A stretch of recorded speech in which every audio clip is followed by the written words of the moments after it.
Hello everyone, welcome back to my channel. तो आप सभी का मेरे चैनल पे बहुत बहुत स्वागत है। आज हम लोग पढ़ेंगे ज्योग्राफी का मोस्ट इम्पॉर्टेंट चैप्टर, जो कि इंडियन ज्योग्राफी के अंतर्गत आता है। और ये बहुत ही इम्पॉर्टेंट चैप्टर है जो अक्सर क्वेश्चंस में पूछ लिए जाते हैं, कोई भी कॉम्पिटिटिव एग्जाम्स में ये पूछ लिए जाते हैं। तो चलिए देखते हैं आज हमें क्या पढ़ना है। तो आज हम लोग पढ़ेंगे तटीय मैदान, कोस्टल प्लेन्स के बारे में। आज हम लोग पढ़ेंगे भारत का जो तटीय मैदान है, भारत का जो तट के किनारे जो जितने भी स्टेट राज्य हैं उनके बारे में हम लोग देखेंगे। तो चलिए शुरू करते हैं। भारत के तटीय मैदानों को दो भागों में बांटा गया है। तो सबसे पहले जानेंगे हम लोग कि भारत का जो तटीय मैदान है वो दो भागों में बांटा गया है। उनको कौन कौन से हैं? तो पहला वेस्टर्न कोस्टल प्लेन्स और दूसरा ईस्टर्न कोस्टल प्लेन्स। तो ये हम लोग इंडिया देख रहे हैं। और तटीय इलाका क्या होता है? जो कि समुद्र के किनारे पड़ता है। तो ये वाला ईस्टर्न कोस्टल प्लेन्स और इधर वाला वेस्टर्न कोस्टल प्लेन है। पश्चिम और पूर्व और पश्चिम, ये वाला पूर्व का हिस्सा हो गया और ये वाला पश्चिम का हिस्सा हो गया। ईस्टर्न कोस्टल प्लेन्स और वेस्टर्न कोस्टल प्लेन्स। तो तटीय इलाका जो है भारत का, उसको दो भागों में हम लोग बांट के पढ़ते हैं, दो भाग में, eastern coastal plains and western coastal planes. पूर्व वाला हिस्सा और पश्चिम वाला हिस्सा। तो भारत की तटीय सीमा, हमने पिछले वीडियो में पढ़ा था कि भारत की तटीय सीमा कितनी है। तो भारत की तटीय सीमा है 6100 किलोमीटर, 7516.6 किलोमीटर, जो द्वीपों के साथ है। मतलब ये जो है 61,000 किलोमीटर है। और द्वीपों के साथ जितने द्वीप लगते हैं इसके तटीय इलाका में, सबको मिला करके इसकी लंबाई यहाँ पे लिखी हुई है। और तटीय मैदान 9 राज्यों में फैला हुआ। ये जो तटीय मैदान देख रहे हैं हम लोग, पूर्व से पश्चिम की तरफ जो तटीय मैदान है भारत के, वो टोटल 9 स्टेट में बटे हुए हैं। टोटल 9 राज्यों के किनारे हैं। 9 राज्य जो हैं वो तटीय इलाकों में पड़ते हैं। कौन कौन से, चलिए देखते हैं। तो गुजरात, कर्नाटक, आंध्र प्रदेश, महाराष्ट्र, केरल, उड़ीसा, गोवा, तमिलनाडु, पश्चिम बंगाल। तो ये 9 राज्य हैं जो कि तटीय इलाकों में पड़ते हैं। गुजरात, कर्नाटक, आंध्र प्रदेश, महाराष्ट्र, केरल, उड़ीसा, गोवा, तमिलनाडु, पश्चिम बंगाल। मतलब यहाँ से लेके यहाँ तक टोटल 9 राज्य हैं, स्टेट हैं, जो कि तटीय इलाकों में पड़ते हैं, तटीय इलाके से सटे हुए हैं। तटीय मैदान के निर्माण का मुख्य कारण, तटीय मैदान का निर्माण का मुख्य कारण क्या है? आखिर क्या वजह रही कि तटीय मैदान का निर्माण होता है? तो चलिए देखते हैं। नदियों के द्वारा लाए गए अवसाद के कारण, नदी के द्वारा जो अवसाद लाया जाता है उसके कारण तटीय मैदान का निर्माण होता है। ये जो तट है, इसके किनारे नदी अपने साथ बहुत सारी चीजें लाती है, मिट्टी, गाद। तो वो सारा जब जमा होता जाता है तट में, तो तटीय मैदान का निर्माण होता है। समुद्री लहरों के द्वारा लाया गया अवसाद, और समुद्री लहर, यहाँ पे जो समुद्र हम लोग देखते हैं उसके द्वारा भी लाया जाता है बहुत तरह का अवसाद, जिसके चलते ये इन मैदानों का निर्माण होता है। तो दो मुख्य कारण हैं जिससे तटीय मैदानों का निर्माण होता है, एक तो नदियों के द्वारा तथा दूसरा समुद्री लहरों के द्वारा। जो अवसाद, मिट्टी, बालू, ये सब आते हैं, उनके कारण तटीय मैदानों का निर्माण हो जाता है। उसके बाद हम लोग देखेंगे वेस्टर्न कोस्टल प्लेन्स में कौन कौन से स्टेट पड़ते हैं। पश्चिमी तटीय मैदान जो है वेस्टर्न कोस्टल प्लेन, पश्चिमी तटीय मैदान में कौन कौन से, मुख्यतः 4 भागों में बांटा गया है। तो वेस्टर्न कोस्टल प्लेन,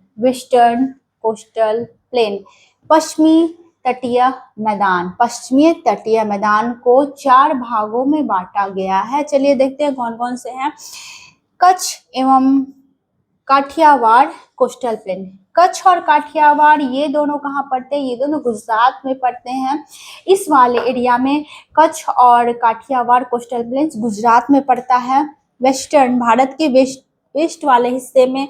फिर दूसरा है कोंकण कोस्टल प्लेन भी भारत के वेस्टर्न वाले हिस्से में पड़ता है।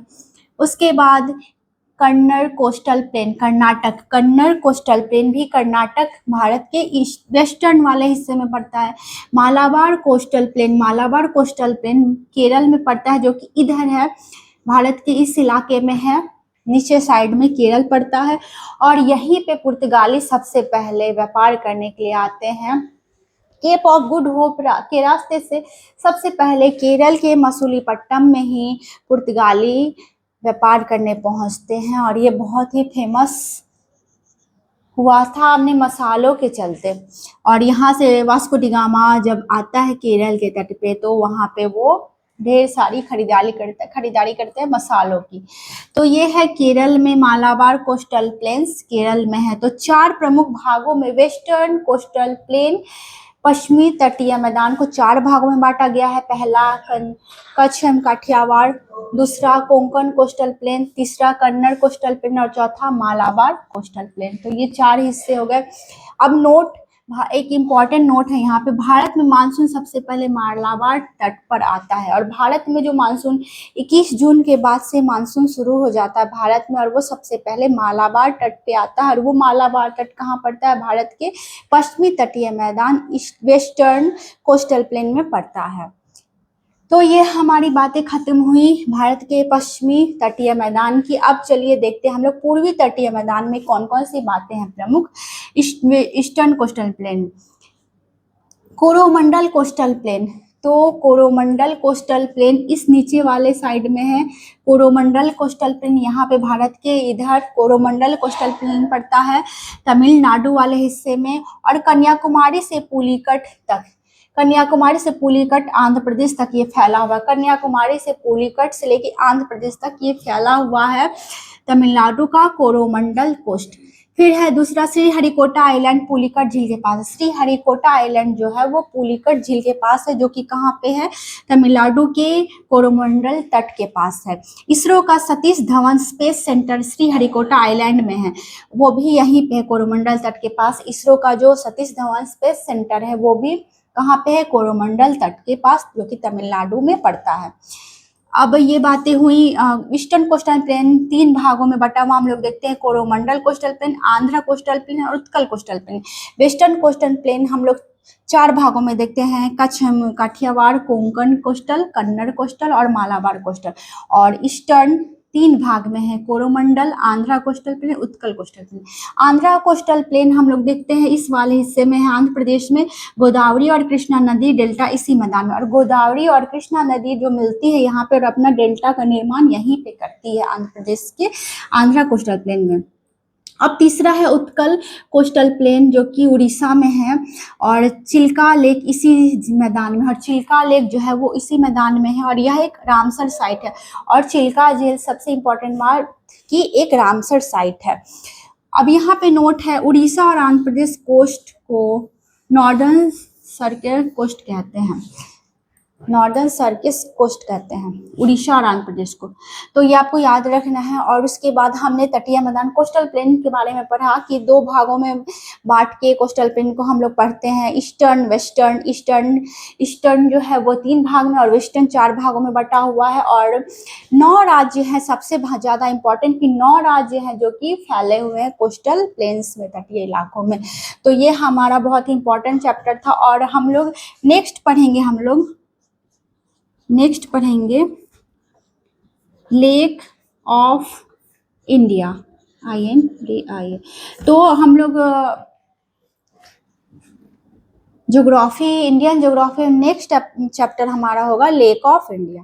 तो उम्मीद करती हूँ कि आपको ये वीडियो पसंद आया है। अगर पसंद आया है तो प्लीज़ लाइक शेयर सब्सक्राइब और देखते रहिए इसी तरह से ढेर सारे वीडियो, हर तरह के वीडियो मेरे चैनल पर बने रहिए। और अगर वीडियो पसंद आता है तो अच्छे कमेंट कीजिए कि अभी इसमें क्या सुधार करने की ज़रूरत है, और या आपको बहुत अच्छा लगता है तो वो भी आप कमेंट में जाके बता सकते हैं।